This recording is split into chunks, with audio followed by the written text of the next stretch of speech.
Hello, this is Lori, and I have a video for you just showing you multiple ways that you can use masks with Artisan 5.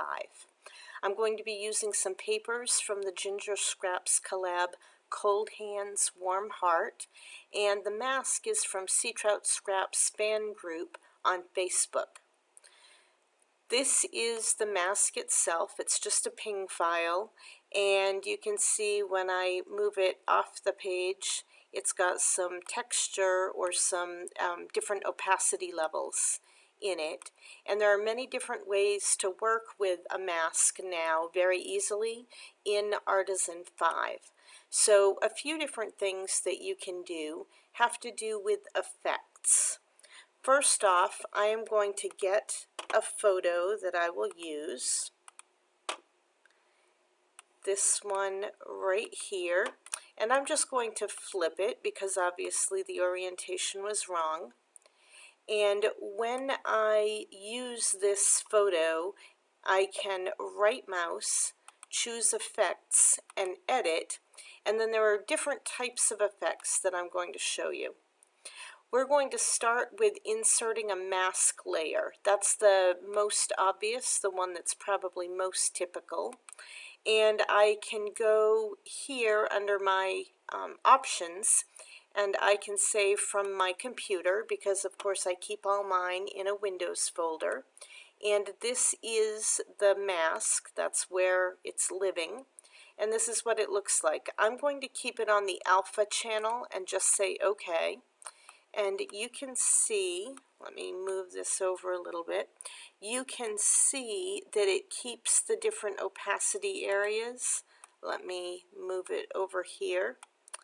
And I can't move the photo around in it unless I zoom, and then once I zoom up, I can. So to begin with, it just kind of fills it to fit because of the aspect ratio, the way I've got the photo flipped. Now, if I move this mask off the paper and put this photo on it, you can see that the background doesn't show through in most of the photo. And that's because this part is solid. So if we applied some opacity, we can then make it more see-through. And it kind of blends itself into that background paper. So that's one way we could get that paper to show through a little bit more. I'm going to leave it with just a little bit. 91 I think is pretty good. And then just resize my page. Now I'll move this out of the way for a moment and pull this one back in. If I go to photos on this page, you can see that now I can keep working with this same photo, and I'm going to go ahead and rotate 270 degrees so it's in the correct orientation for me. If I take this mask and I just right mouse and say fill the selected element with the photo and OK it, it will fill in, but now I can't zoom. So I can't change where anything is in it. It's not a live photo spot. If I tried to right mouse and say fill, convert to a photo drop point, it makes a big square area. It doesn't maintain the correct edges. So what I could do is say insert outliner, and with this outliner I would have to get rid of the stroke because that just looks messy. And then I could right mouse and I could say fill, convert to a photo drop point. And then it does make a photo spot, a live photo spot that I can drag the picture into once my computer decides to behave. There it is. Now with a live photo spot, I can zoom and pan to move things around. But the edges on this are very messy, as you can see.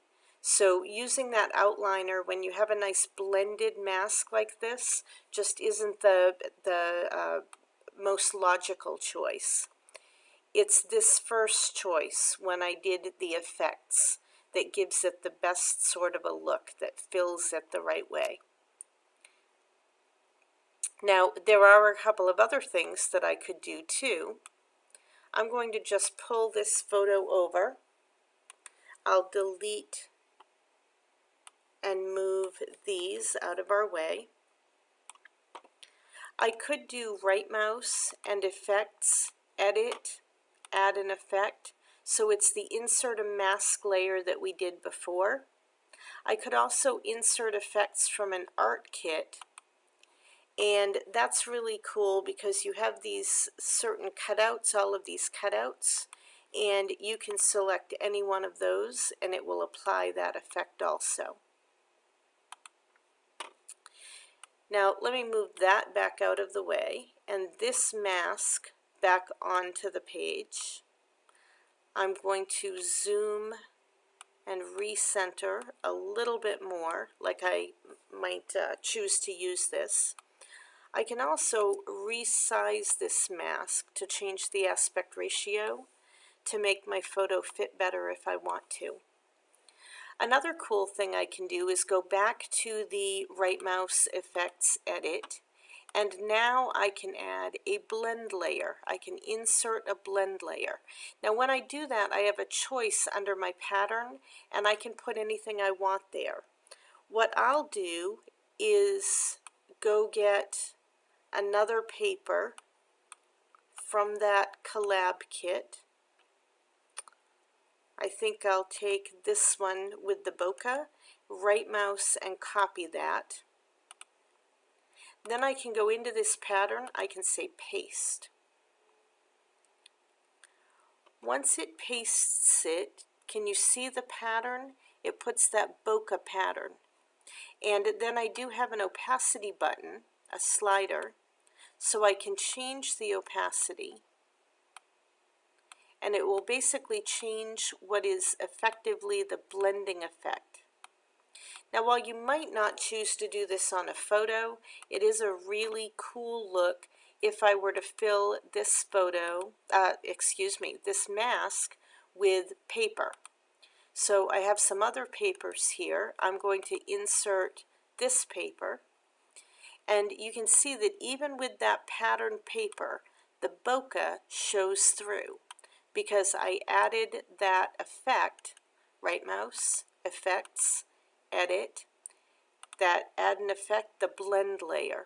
So we're effectively blending different papers together, which is, of course, a very cool thing to do to make these papers flow into the background and really make them seem to be a part of it.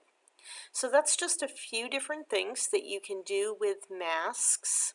And I know that Rachel of Sea Trout Scraps would love to see anything that you've done with any of her freebies that she gives on her fan group on Facebook.